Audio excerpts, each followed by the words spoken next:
The courage it takes for you to leave behind what is no longer for you is the same courage it will take to help you find the path to what is for you.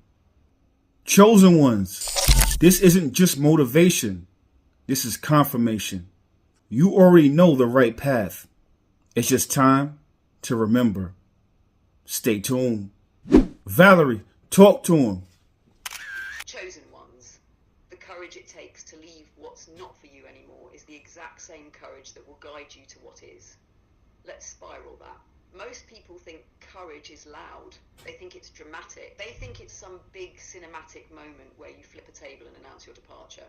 But real courage, it's quiet. It's the moment you realize something has expired in your life, and instead of trying to revive it, you let it die.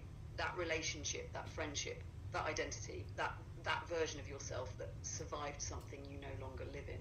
See, the hardest part isn't walking away from what hurts you.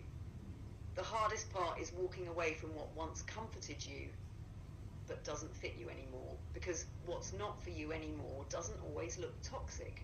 Sometimes it just feels tight. Sometimes it just feels heavy. Sometimes it just feels like you've outgrown the room, but you're still sitting in the same chair out of loyalty to who you used to be. And here's the part most people don't understand. The same courage it takes to leave is the same energy that builds what's next. Courage isn't just destruction, it's direction. When you leave something misaligned, you're not just removing it, you're reclaiming the energy that was trapped inside it, the energy you were using to tolerate, to justify, to shrink, to explain yourself over and over again. When you release that energy doesn't disappear. It reroutes, and now it's available for clarity, for new connections, for new opportunities, for a new self-concept. That's why the door closing feels terrifying at first. Because your ego thinks, what if there's nothing on the other side? But your higher self knows something your ego doesn't. It knows you don't lose what's aligned by leaving what's misaligned. You reveal it, and here's the deeper layer. Leaving what's not for you anymore requires you to disappoint someone. Maybe them. Maybe your family, maybe the old version of you, maybe the part of you that was addicted to familiarity. Courage always disrupts comfort, but comfort is not the same thing as alignment. Comfort is predictable, alignment is alive. Comfort keeps you safe, alignment stretches you into your next level. That's why the moment before you leave, something feels like grief. Because you're mourning the version of you that made it work. You're honoring the chapter. You're acknowledging what it taught you. But you're no longer obligated to stay in a lesson you've already passed. Read that again internally. You are not obligated to stay in a lesson you've already passed. Some of you are still sitting in rooms that your future self would never even walk into. And you feel it. You feel it in your body. You feel it in your nervous system. You feel it in the way your energy drops when certain names pop up on your phone. That's not overthinking. That's awareness. The courage to leave isn't about anger. It's about self-respect. It's the quiet moment you decide, I'm no longer negotiating with what drains me. And once you make that decision, the path to what is for you becomes visible. Not because the universe magically drops it in your lap, but because you created space. You cleared the fog. You stopped blocking your own next chapter with loyalty to your last one. Chosen ones, you don't find what's aligned by chasing it. You find it by becoming aligned, and becoming aligned requires subtraction before addition. You don't get the new life while clinging to the old container. You don't get the upgraded reality while still performing the outdated identity. The courage to leave what's not for you anymore is proof you're ready for what is. And the moment you feel that internal pull, that's not fear telling you to stay, that's growth asking you to move. Let it break the attachment. Let it stretch you. Let it scare you. Because on the other side of that decision is the version of you that doesn't have to force anything anymore. And that version has been waiting on your courage. When you're in alignment, you escape confinement. When you're in alignment, you escape confinement. So you see, chosen ones, when you are in alignment, you are being the most honest version of yourself. You're being the most perfect form of yourself. You're being the self that God put you here to be. When you forget who you are, when you think that the matrix is real, When you think and you start to judge yourself by external forces and sources, what that does is put you in confinement.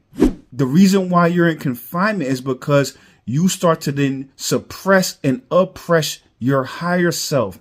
You start to cut off that access to your higher self. And then what you end up doing is putting yourself in a position to where now you are consistently trying to pass approval tests, trying to pass the test of other people's validation, trying to pass the test of the matrix's validation, trying to pass the test of your job's validation, trying to acquire different titles. That is literally spiritual confinement. But now the fact that you are in a space to where you are allowing your higher self to flow through you, now you are in alignment. That alignment attracts everything to you. It is way more powerful than anything that you experience and you encounter in this matrix, because your alignment comes from source. It comes from your higher self. So once you are in alignment, you escape confinement. Valerie, talk to him. Once you're in alignment, you escape confinement. That's the code. Let me take that deeper. Confinement isn't just a job you hate. It's not just a toxic relationship. It's not just debt or stress or circumstance. Confinement is identification. The moment you start saying, I am my job, I am my relationship status, I am my bank account, I am my follow account, I am how people perceive me.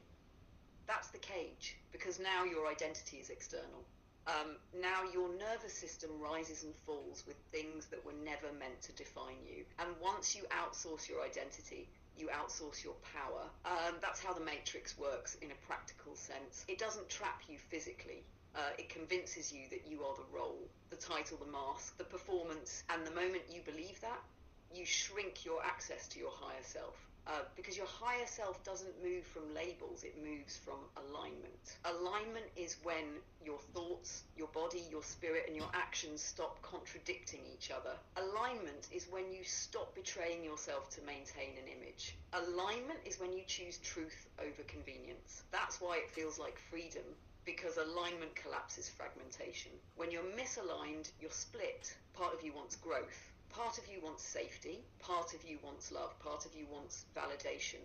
You're torn in 10 directions. That's confinement. Alignment gathers all those scattered pieces and centers them. And here's the deeper layer you touched on. Divine timing isn't something outside of you. Divine timing activates when you align. It's not that the universe suddenly decides to bless you.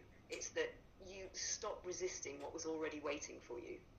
When you're misaligned, you're early to things that aren't yours and late to things that are. When you're aligned, you meet life at the exact frequency it was designed for you. And that's when emancipation begins. Because emancipation isn't rebellion, it's remembrance. It's remembering that you were never meant to be confined to a role. You were meant to experience roles. You were never meant to be owned by your circumstances. You were meant to move through them. When you stop judging yourself by your job, you free your creativity. When you stop judging yourself by your relationship, you free your worth.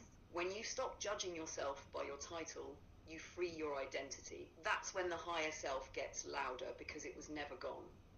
It was just drowned out by noise. Alignment turns the volume down on the noise. And once you can hear yourself clearly again, you move differently. You stop chasing, you stop forcing, you stop performing, you start responding. That's escape, not running away from the world, but walking through it untethered. The matrix can only confine the version of you that believes it needs permission to exist. The aligned version of you moves without asking, breathes without proving, creates without seeking applause. And that's why alignment feels like liberation. Because once you know who you are beyond the roles, nothing external can trap you the same way again. Freedom isn't a destination, it's a feeling. Freedom isn't a destination, it's a feeling. So you see, chosen one, wherever your attention goes, energy flows. So if you are in alignment with yourself, if you have gratitude, if you have appreciation, if you have pride in yourself, if you exude love from the inside out, that's true freedom. No matter what your circumstances are, no matter where you live, no matter what your financial status is, no matter what your health status is, no matter what your mental status is, how you're feeling about yourself is the most important thing. When you feel free, then you are free. You attract freedom to you. You attract money to you. You attract resources to you. When you embody love, you attract love to you. You attract circumstances to you. You attract family to you. When you embody the things that you are and you exude them from the inside out, now you get them from the outside in, and it just reinforces what you already know and what you already are. That's why alignment is so important, because once you're in alignment, you come from love. You come from confidence. You come from source. So since you come from these things, and this is what you are, a fragment of it, then now once you become who you are, literally you have everything that you want because you're getting everything that you are. Valerie, talk to him. Freedom isn't a destination, it's a feeling. And the wild part, most people are chasing a location, a number in their bank account, a partner, a zip code, thinking that is what will make them feel free. But freedom doesn't come from acquisition, it comes from alignment. You said something heavy. Wherever your attention goes, energy flows. So let's stretch that. If your attention is constantly on lack, on comparison, on what's missing, on who left, on what hasn't happened yet, your energy flows into confinement. But when your attention is on gratitude, on self-respect, on pride in your growth, on the fact that you survived what tried to break you, your energy flows into expansion. Freedom is an internal orientation. It's how you feel about yourself when nobody's clapping. It's how you speak to yourself when nobody is listening. It's whether your nervous system feels safe inside your own body. That's real liberation, because if you hate yourself in a mansion, you're still imprisoned.